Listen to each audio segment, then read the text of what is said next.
Когда ты рисуешь, никогда не знаешь, что там получается именно.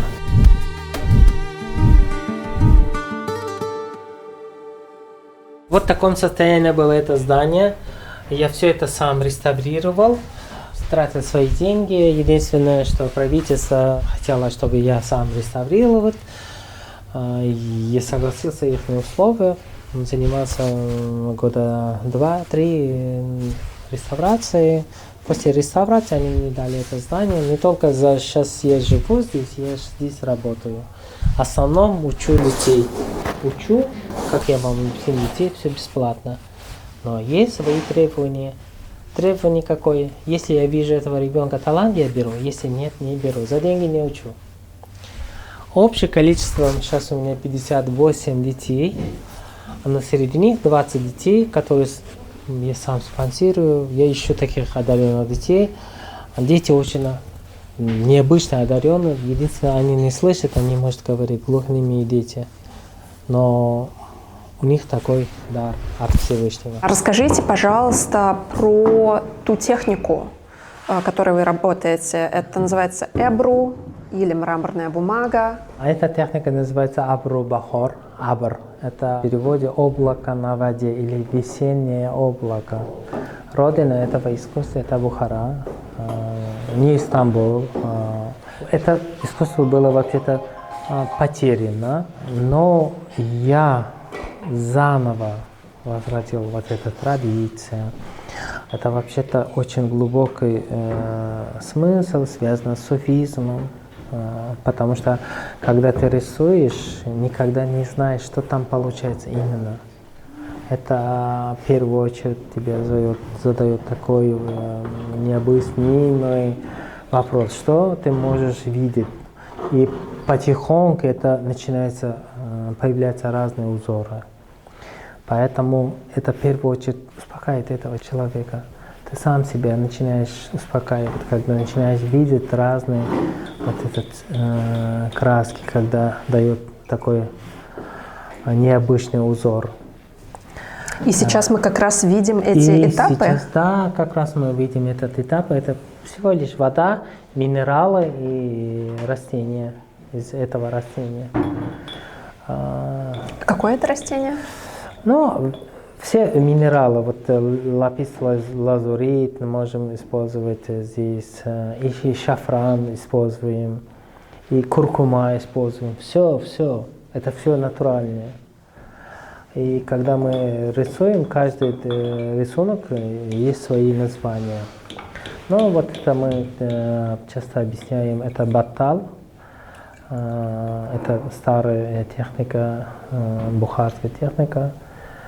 А когда мы начинаем поэтапно, все время меняется и название, и вот этот вид. А мы это объясним кель-кет. Что это означает? Кель, ну, туда и обратно.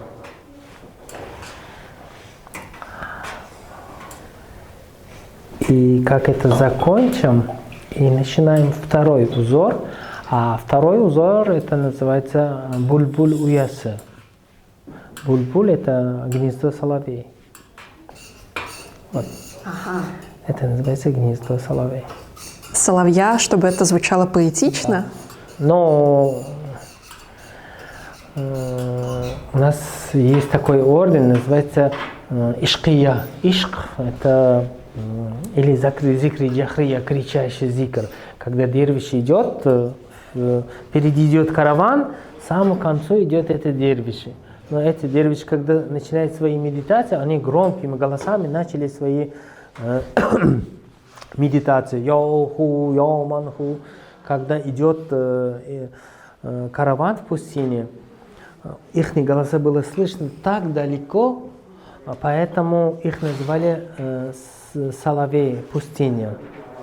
Карвонның бульбуллары. Вот, мы слышим голос соловей. Значит, город близко. И сейчас уже вот после гнезда соловья берется бумага. Это специальная бумага? Это обычная бумага. Вот. И получается такой у нас необычный узор. То есть она просто на поверхности лежит и вбирает в себя эти краски. И вот так эта работа будет сохнуть, да? Да.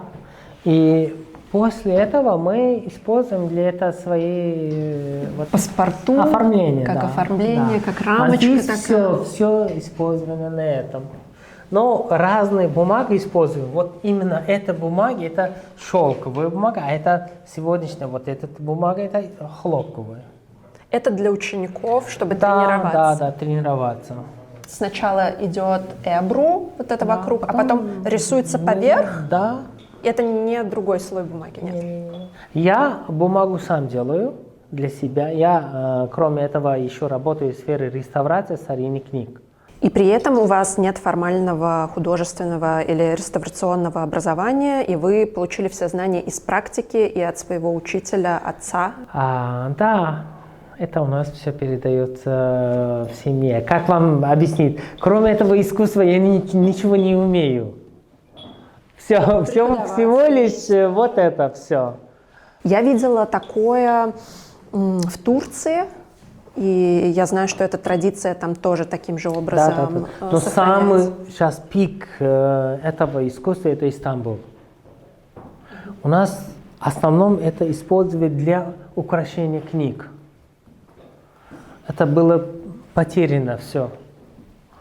Мы заново все возродили. Когда мы начали свои инсталляции, выбрали именно этот стиль и показали, что это стиль не только для украшения книг, книжный, а это мы показали, что с этим можно и украсить вот дома. Вот.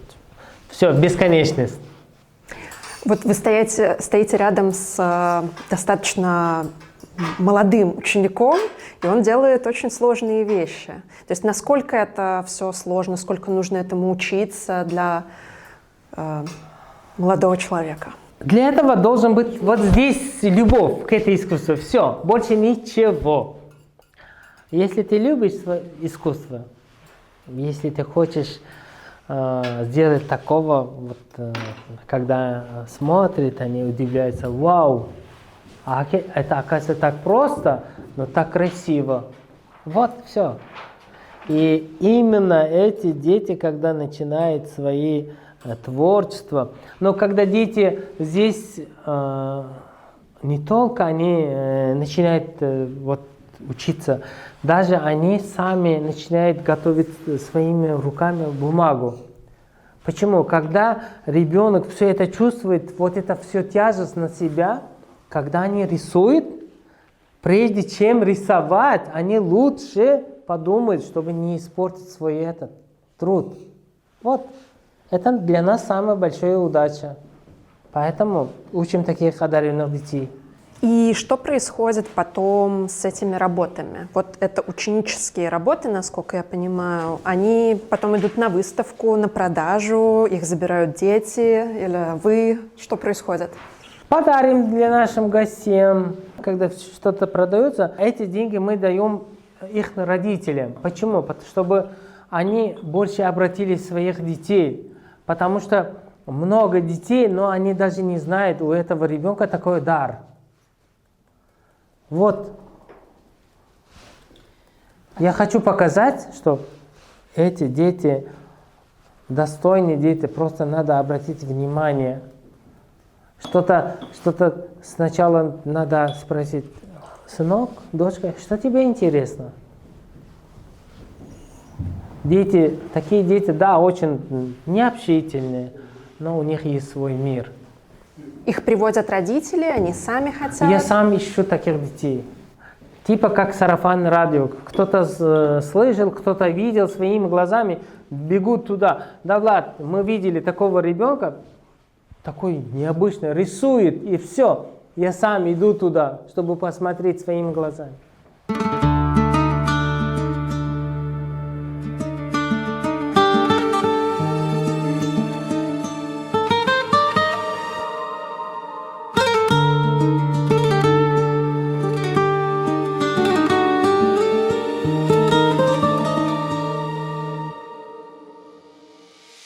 Вот одна из самых одаренных учениц, Азизахон его зовут, Маликахон. Вот они как работают. Здорово.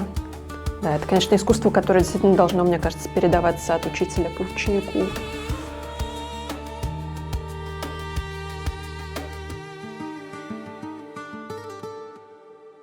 Ваша работа на биеннале современного искусства в Бухаре. И там как раз используется очень много видов эбру. И это, конечно, очень впечатляет. Как это создавалось? Это несколько людей, ученики были задействованы. Как это вообще было? Когда нам дали задачу такую, что надо показать такое, что это должен быть связано с названием этого инсталляции, вообще это название это нашего биеннале, в первую очередь это исцеление, как можно лечить. Я же работаю с детьми, которые не слышат, не могут говорить, но когда они рисуют, да, они начинают общаться, что не просто так, что они видят. Эбро, да, простое, как ты начинаешь рисовать, никогда не получается одно и то же самое узоры. И тебе больше заставляет что-то, ты начинаешь именно что-то необычное узор. А под этим узором и начинаешь потихоньку. И наша инсталляция мы назвали хаб-авран. Хаб – это персидское слово «семь цветов рая». А именно, что начало своих работ мы выбрали 7 разных цветей, вот этот краски, и там показали все это бесконечность. Бесконечность. Почему? Когда бесконечность, когда ты начинаешь смешивать разные краски и появляется необычно, много. Это уже... Но еще один наша цель была показать, что у нас самая такая масштабная проблема. Это у нас самое большое, это проблема с водой. Вот бирюзовый, вот этот купол, когда ты заходишь, ты начинаешь окунаться, как будто в пузыри, как среди такой воды. Как ты себя чувствуешь, это бесконечность, да. В первую очередь, и это мы должны были показать. И основа, самое главное, это в середине. Это дерево жизни, граната. И там использованы тоже все, которые мы сколько вот цветов начали мешать. Все там есть свое место. Расскажите, пожалуйста, про вот эту работу, как она относится к большому объекту с биеннале. Вот это все, это труд не только мое, это труд моих учеников. В первую очередь, это самый большой успех моих учеников. Это благодаря этим детям я создал эту инсталляцию. То есть как труд учеников, что конкретно? Они делали Потому какие-то части? Потому что они с начала до конца были со мной. Но не ручной труд. Все ручное. Я имею в виду, что вы создавали не руками детьми, но они вдохновляли вас своим присутствием? Каждый ребенок участвовал. Все это же, все клеено, каждая деталь была вырезана. Все ручное. Вот трудность самая этот. Вот это все, вот, это все. Вырезано, можно это потрогать? Да. То есть это все делали, все как сейчас ручное, дети работают? Да, вот это все дети. Из тех вырезалось, да. И это приклеивалось, вот так вот, как какая-то аппликация, типа как коллаж. Да, коллаж. Угу. Вот, все, посмотрите. Угу. Вот вода. Да. А расскажите про символизм гранатов для вас конкретно и в узбекистанской культуре. Гранаты, вот вообще-то в миниатюре каждый маленький узор, каждая маленькая деталь обозначает очень глубокое обозначение, как философия. Каждая работа есть свои притчи, свои легенды, но каждой легенде есть своя истина. Есть у нас такое самое популярное, среди народов легенда, притча. Однажды все птицы собираются на одном месте, давайте будем летать на небеса, мы хотим встретиться с Богом. И все птицы начали летать. Птицы летали очень долго-долго, уставшие птицы начали падать от усталости. Остальные птицы, давайте вернемся на землю, отдохнем и снова будем летать. Все птицы приземлились в огромный сад, но одна птица не летает с остальными птицами. Это птица удот. Остальные птицы начали окружать этого, птицы начали задавать такие вопросы. Почему ты не хочешь с нами вместе летать? Ты не хочешь встретиться с Богом? А эта птица отвечает, да, хочу. Остальные птицы, тогда присоединиться к нам, вместе будем летать. Но эта птица отвечает, нет, я не буду с вами вместе летать. Вы же только что летали, встретились с Богом. А птица отвечает, нет, мы сейчас устали, поэтому вернулись назад. Сейчас отдохнем, соберем все свои силы и снова будем летать. Но в следующий раз будем летать выше, чем первый раз. И обязательно мы встретимся, присоединиться к нам. Но эта птица опять повторяет, нет, я не буду с вами вместе летать. Но я вижу, у вас такое жажда встретиться с Богом. Если вы хотите, я могу вам показать Бога, как они это слышали, начали громко петь, орать. Да, мы хотим, да, даже мы готовы за эту встречу отдать свою жизнь. Но у нас не осталось силы, мы не можем с тобой вместе летать. А тогда удот отвечает, нет, не надо. Если у вас такое жажда встретиться с Богом, Всевышним, не надо со мной вместе летать. Вы просто присоединитесь ко мне. Вот я ем открытые гранатовые зернышки. Хотите встречи с Всевышним? Ешьте, присоединитесь ко мне. Как они это слышали, начали опять громко петь, орать и начали есть гранатовые зернышки. Но ели совсем мало. Через какое-то мгновение эта птица от радости еще начали громче петь и повторить спасибо Богу, спасибо Богу. А тогда удот, вы что, Бога видели? А птица отвечает, нет, мы Бога не видели. После твоих слов у нас появилась такое еще жажда, чтобы встретиться с Богом. Мы ели гранатовые зернышки, но Бога не видели. Но у нас в жизни не было такой радостного мгновения, которое мы сейчас чувствуем. И нам хочется только и так петь, повторить спасибо Богу. Кроме этого слов мы ничего не умеем повторить. Тогда удот отвечает так. Вот видите, как вы не стремитесь искать Бога, Бог же один, и Он живет на вашем сердце. А именно, что мы хотели, показали на своей инсталляции вот это дерево жизни. Когда ты войдешь внутрь, маленький дверчик, заходишь внутрь, когда вот этот момент ты чувствуешь себя, как эта птица.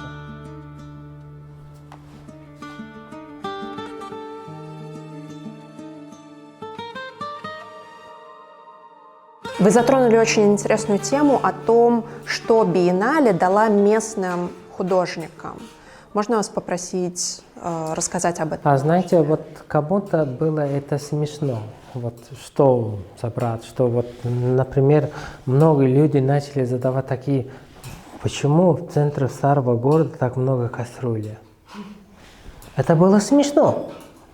Кто-то что такое, вот этот испортили сколько кастрюли. А кто-то думал, нет, в старом городе, оказывается, такое место, там, где продают кастрюли. Люди разному начали думать. Но кто понимает этого, или кому-то было интересно, они подходили поближе и начали смотреть. Вообще-то, именно что этот автор хочет сказать своими инсталляциями. Вот. Каждого инсталляции есть свой смысл. Именно что ты хочешь показать. Сначала было там, да, смешно, какой-то местному народу. Потому что понять для нас было это, основном для нашего народа было чуть-чуть по-другому. Но уже потом, когда начали объяснить через СМИ, телевидение, и действительно по-другому начали видеть этот мир, чувствовать, действительно, оказывается, так, это искусство, но это искусство современного, как видит этот мир через свое искусство именно этот человек. То есть они привыкли уже, что современное искусство существует, сосуществует с древними объектами архитектуры, и заинтересовались. И было очень интересно. Почему? Потому что раньше у нас, когда было несколько таких мероприятий, вот фестивалей, но был у нас такой самый популярный Silk and Spice.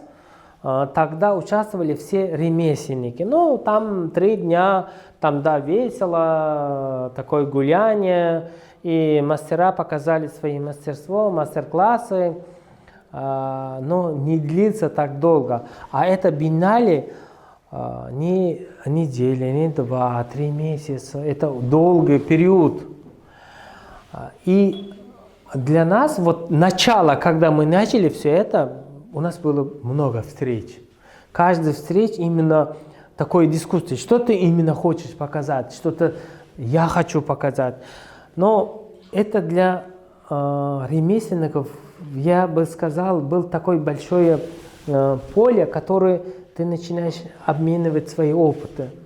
Я думаю, для меня было так, некоторые инсталляции так интересно. Я от этой инсталляции для себя что-то взял. А я думаю, кому-то моя техника тоже была интересна. От моих тоже кто-то получил свое удовольствие. Обмен идеями. Обмен идеей. И в первую очередь такой майдан. Вот, хочешь показать свое искусство? Вот, у тебя шанс. Давай. Это было достаточно для нас. Именно через свое ремесло.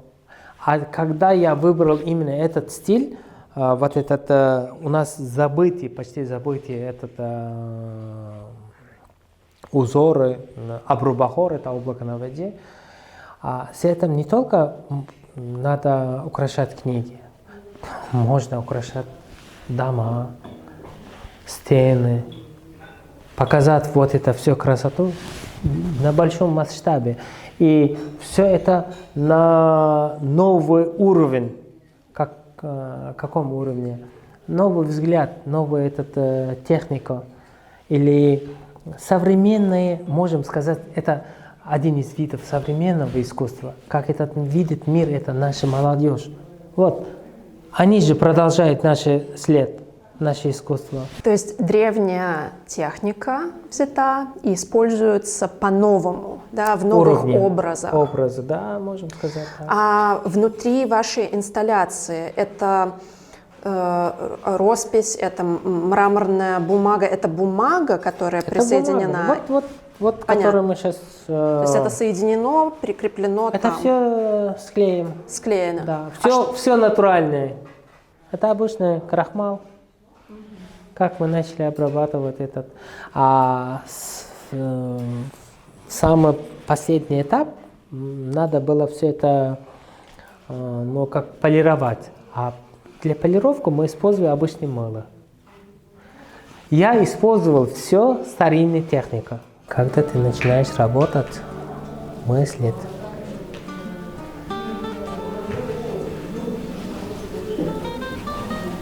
вот это все, это твои мысли. А как это ты начинаешь видеть свои мысли в воде? Краски все минералы. Камни, которые мы используем, все здесь минералы. А с чем они смешиваются? Просто с водой. Все.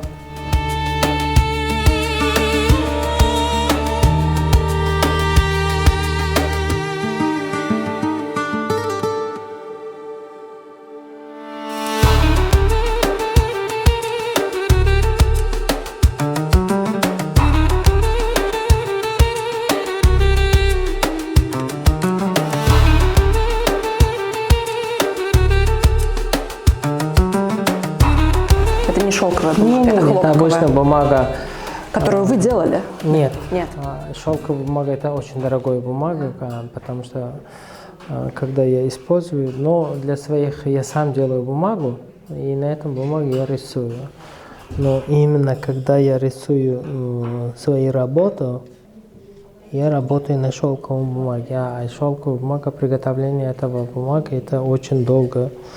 Я обычно использую две типа бумагу для своих работ. Первый это из тутовной коры, и второй это из кокон и хлопок.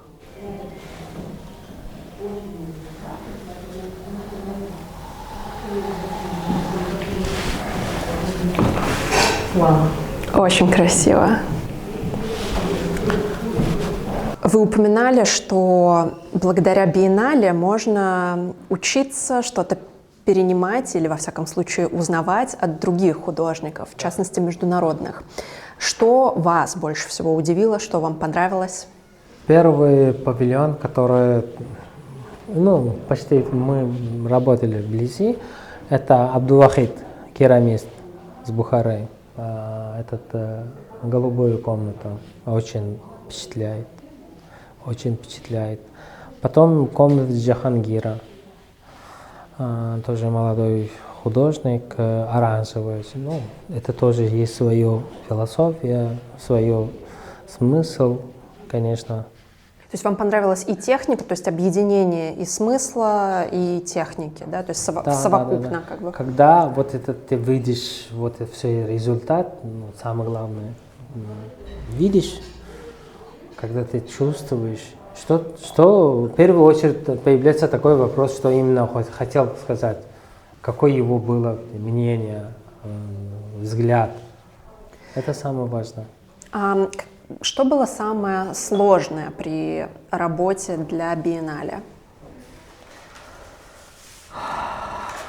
Честно говоря, у нас сложности не было. Сложность была, как это все начать.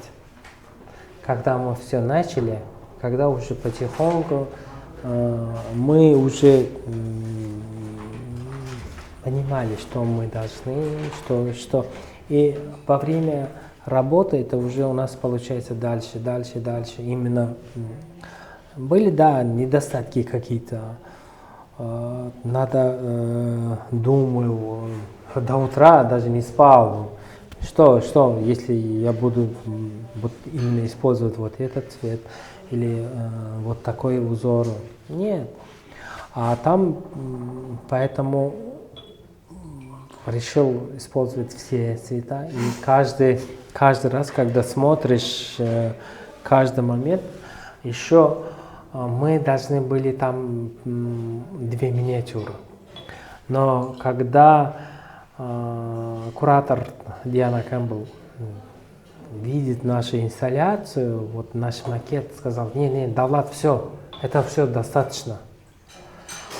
А потом, я думал, действительно это было достаточно. И там ничего нету лишнего. И то есть куратор, она тоже с вами была в диалоге, и она могла что-то подсказывать, общалась со всеми. Как вам работа с американской кураторкой? Она, честно говоря, в первую очередь, мне что было интересно, в первую очередь, она не дает свое, нет, ты должен сделать так. А он дает такой подход, как ты это видишь, как ты этого чувствуешь. Брав ваше мнение, потом может сказать свое. А это самое важное. Угу. Да. Здорово. А какая разница между работой с местными кураторами и международными? Для нас был это первый опыт. У нас не было такого, честно говоря. У нас не было. Первый Бухарский биеннале, это было для нас большое открытие. Поэтому, всегда повторяю, это был самый большой успех нашего города, нашей страны, наших ремесленников. Всем было интересно. Именно благодаря этому мероприятию, это биеннале, сколько у нас старинные объекты. Да, они стоят пустые. Благодаря этому биеннале, они так использовали, мне самое главное, я опять повторяю, она выбрала таких пустующие архитектурные памятники и как будто дал вторую жизнь, чтобы заново. А это Это самая большая удача же. Она куратор, Даяна Кэмпбелл. То есть это очень хорошо для города с вашей точки зрения? Это очень хорошо. И самое важное, это фонд искусства развития Узбекистана. Так, а какая его роль? Если они не начали бы этот проект, у нас не было вот такого масштаба развития, особенно искусства. Это самое важное. Страну, кто показывает свою мощь? Это развитие спорта, это развитие искусства. Самое главное. Человек всегда радуется, когда видит самое лучшее мгновение, самый лучший момент. Мы все стараемся, чтобы видеть эту красоту. Мы этого хотим. Ради этого мы живем. Все. У меня сложилось впечатление за эти дни. Я хотела узнать у вас, как у человека внутри. Сколько бы я ни говорила с местными людьми, у меня сложилось ощущение, что они все-таки недостаточно, не знаю, понимают масштаб того, что здесь происходит.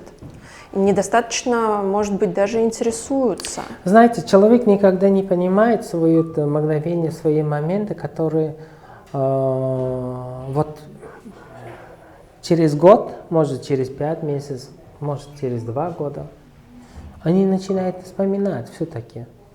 А было же такое. А когда в следующий раз, вот в прошлом году был такой, у нас масштабно вот такое мероприятие. А через 2 года какое это будет? Они начинают, когда они начинают сравнивать, когда вот до этого у нас был такой фестиваль Silk and Spice. Они вроде бы думали, будут так это быстро. Нет. 3 дня, 3 месяца. Это большая разница. Это длится каждый день. Я никогда не видел, вот живу в городе, но никогда не видел таким люди семейные выходят, чтобы посмотреть им эту красоту. Вот, даже с детьми в далеких кишлаках придут сюда, чтобы посмотреть эту инсталляцию, чтобы посмотреть эту кастрюлю. Это же как? Это же плюс. Да, это же им бы интересно. Если бы не было бы интересно, они бы сидели дома. Те, с кем я говорила, они когда начали смотреть в телевизору, нет. Они когда видят это живое, это другое. Может быть, они не сразу там поймут все слои, но это хорошо, что, по крайней мере, есть возможность. Большое возможность, большое радостное и самый большой успех. Но мне кажется, что еще очень интересно, что такое огромное сосредоточение искусствоведов из разных стран, которые приезжают, интересуются. И в какой-то момент мне даже показалось, что здесь в основном арт-профессионалы, которые действительно стараются погружаться. Вот. Но да, надеюсь, что люди дойдут тоже. Да, их видно периодически. У нас почти каждую неделю была такая встреча, дискуссия. Там мы встретили, приезжали из других стран, из Америки, из Австралии, из Японии. Но когда ты начинаешь общаться с ними, это же здорово, особенно если ты в этом сфере, в искусстве. Это же самый большой момент, как этот поле обмена опыта. Это для нас самая большая удача это было.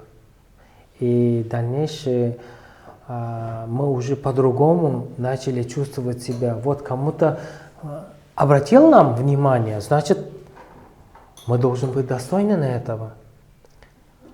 Разве нам дают такой шанс? Да, почему мы должны сидеть просто так? Нет, мы должны, наоборот, ответ такой должен быть, со своим смыслом, со своими новыми идеями, новым творчеством. Вот. Супер, спасибо огромное.